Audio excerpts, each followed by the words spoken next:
I want to start by asking, who's with us phone? Can you tell us briefly about your life? I'm a Chinese, formerly a Buddhist, and I grew up in a place called Kapong, Kuala Lumpur, Malaysia, where almost every single street, there is a group of gangsters who is monopoly that area. And up until a certain extent, I play for Kuala Lumpur, the state of Kuala Lumpur. I also used to play for Malaysian national team, youth team, under 17 and under 21 as well. And I will grow up as a Buddhist, and alhamdulillah, I became Muslim at the age of 22. Up until the point when I was 22 years old, I suffered from an injury, and then I migrated to West Malaysia. I'm alone, and my life is very lonely over there, and that is where given me the opportunity to think about my life. I started to question myself. I was like, what is my life is all about? What should I achieve and what should I do? Is my life is all about working, sleeping, eating, enjoying, get married, have kids, grow old, and die? Then what makes me different from the monkey in the jungle? They are no different.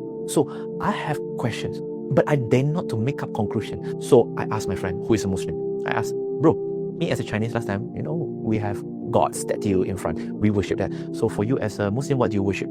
And he just replied, well, we worship God. And I was looking left and right. Where's your God? I could not see your God. And then he said, no, God exists, but you can never see him. I said, what do you mean? Seeing is believing. If I cannot see something, why should I believe in something? Then he gave me an analogy. And he said, put it this way. Do you feel the wind? I said, yeah, I feel it. Can you see the wind? I said, come on, bro.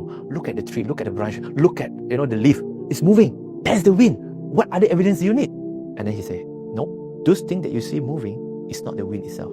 It's the effect of the wind. It's not the wind itself. And then I hold myself and I start to think, okay, sounds makes sense, but still, he haven't answered my question, who is the God?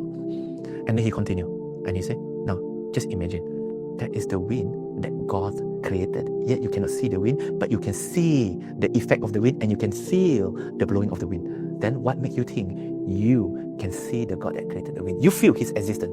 You feel His existence, and you can see the effect in terms of the creations in this world. But then in my heart, I was like, this God sounds logical. The best explanation so far that, okay, yeah. And during that time, I make up my mind.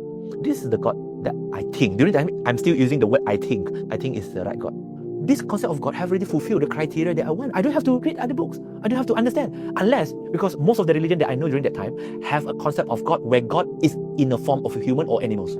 I say, I cannot worship human. I would never worship a human. I would never worship an animal or monkey or whatsoever you call them. So I say, I can't.